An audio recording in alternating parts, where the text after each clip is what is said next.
Good afternoon and welcome for one last time to our topic analysis. Today discussing homosexual adoption, its implications and whether it's correct for society and governments to accept it.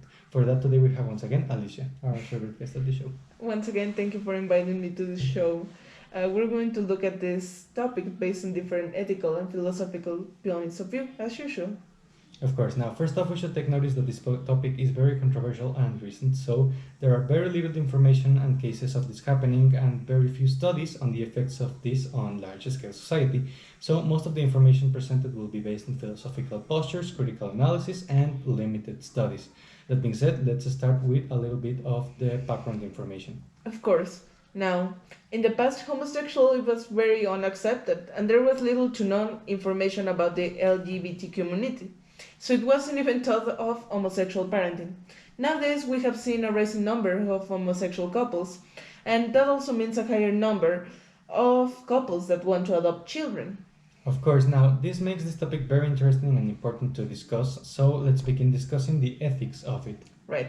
Okay, so let's start with Essentialism, which major philosophers were Plato and Aristotle. It says that the essence of things can't be changed as they stay the same. So in this context, we can say that homosexual parents can't affect the essence or sexuality of their children. Now, of course, this is only essentialism. If you take a look at conservatism, they will probably tell you that everything about homosexuality is wrong, since it's not what nature or God made us for. This could be entering into conflict with freedom of choice and free will, but as Edmund Burke defined traditional conservatism, most people argue it's just natural law and it just must be followed whatever it takes. Now, next off, the possible effects it could have on children. Well, according to a review of our research prepared for American Sociological Association Amicus Brief in the United States, studies reveal that children raised in same-sex parent families fare just as well as children raised in different-sex parent families.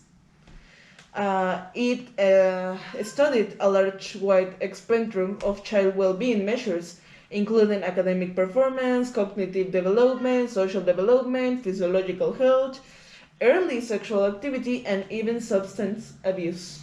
Okay, now of course, there are a lot of people who are against this, since even though there are no conclusive studies on the topic of homosexuality being passed on to children, there are many persons who affirm that when someone is exposed to someone with homosexual tendencies, this can generate a need to blend in order to adopt the same tendencies. This seems logical because human beings have a psychological need to adapt to a certain group of people in order to feel safe. And if this means changing certain behaviors like a sexual identity, it could be a possibility. Next, we have the economical effects. Now, here we cannot make a specific posture since very few people have expressed any opinion of how this could affect our economy. There are also a little to none studies on the economical effect of this topic. So we can only say that possibly economy would continue to function normally, though companies would have to pay a lot more attention to inclusivity. Now, according to the GILRHO, the Global Index on Legal Recognition of Homosexual Orientation, every right added to the index represents a $2,000 increase in the per capita GDP. And if we consider homoparenting to be recognized by the index, this could mean an increase of over $4,000 per family, which would be a great impulse for the economy. Right, and how could this change our society? Well, with children accepting more easily most homosexual tendencies, society will rapidly change to a much more inclusive one, with number of supporters of LGBT rights growing almost exponentially each generation. For example, in 2002, 54% of Mexicans accepted homosexuality as something normal, a number which grew to 69% in 2019. This could mean that by 2036, acceptance will reach an 84% level. With homoparenting content, this number could even increase. Of course, now it seems reasonable that homoparenting became normalized from a social perspective, though from a government perspective, this would mean a lot. It would mean a lot, since a lot of laws would have to be changed or even created from scratch. This would take a lot of time and political will, kind of like the transgender procedure that the INE has. And the definition of family would have to be changed. Also, the adoption laws, the way in which gender advantage disagreements between parents are settled when no one has the gender advantage. and all of those problems would have to be addressed. Any controversial topic like this always creates a lot of instability and, most importantly, polarization.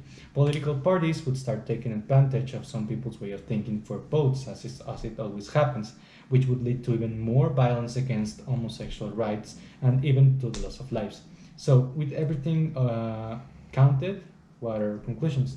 Well, based on this information, we can say that any homosexual couple that has all the requirements to adopt a child should be free to do it, should have the right and freedom to do it, as the only thing that might change is the acceptance of their possible gender or sexuality. Yes, it's not something though that can be passed or contracted like a disease or a genetic condition. According to Tsinkan Akpan, there is no gay gene, there is no straight gene. Sexuality is just complex.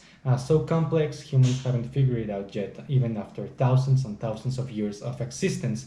So we can only hope that social reforms in the near future will change this and be important for us. Thank you so much for this, and thank you so much for accompanying us for one last time.